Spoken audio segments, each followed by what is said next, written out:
আমরা আপনাদেরকে জানিয়েছিলাম ডিজিটাল আসক্তি এবং মাদক সমানভাবে কাজ করে, অর্থাৎ মাদক ব্রেনের যেই যেই জায়গাগুলোতে আঘাত করে এবং যেই জায়গাগুলোতে ক্ষতি করে, ডিজিটাল আসক্তিরা সেম জায়গাগুলোতেই ক্ষতি করে।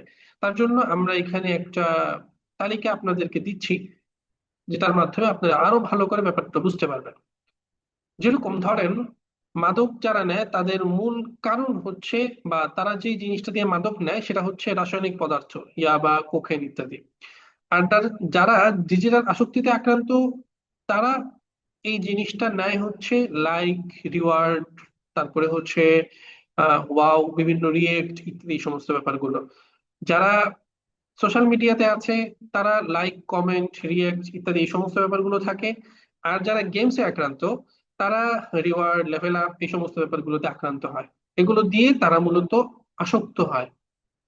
যারা মাদক নেয় তাদের সহনশীলতা ঠিক রাখার জন্য বেশি বেশি ডোজ নেওয়া লাগে।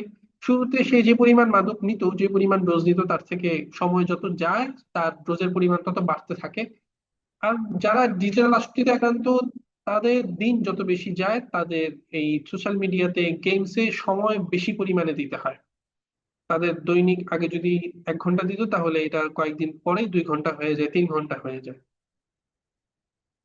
3 নম্বর হচ্ছে, যারা মাদক নেয় তাদের আচরণ, যদি মাদক কোনোভাবে না নিতে পারে তাহলে তারা সবসময় আগ্রাসী আচরণ করে, তাদেরকে দেখলেই বোঝা যায় যে খুব রাগের মুডে আছে। আর যারা ডিজিটাল আসক্তিতে আক্রান্ত, তাদের জন্য, তারা যদি ঠিক মতো মানে এই ডিভাইসের মধ্যে সময় দিতে না পারে, বা মানে যারা সবসময় ডিভাইসের মধ্যে ডুবে থাকে, তাদের মধ্যে তাদের আচরণটা হয়ে যায় হচ্ছে যে বাস্তব বিমুখতা। তারা এই রিয়েল যে পৃথিবীটা আছে এটাকে তারা মানতে পারে না।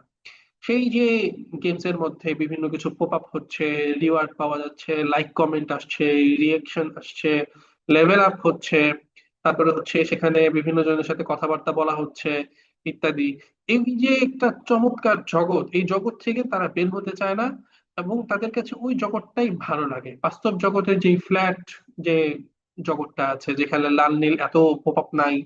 হ্যাঁ, এখানে অনেক কাজ করতে হয়, গতর খাটিয়ে অনেক কাজ করতে হয়, শরীর খাটিয়ে কাজ করতে হয়, মেধা খাটাতে হয়।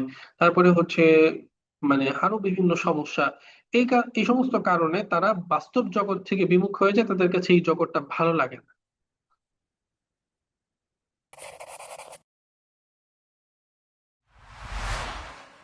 Sierrat Academy, Journey to Prophetic Lifestyle.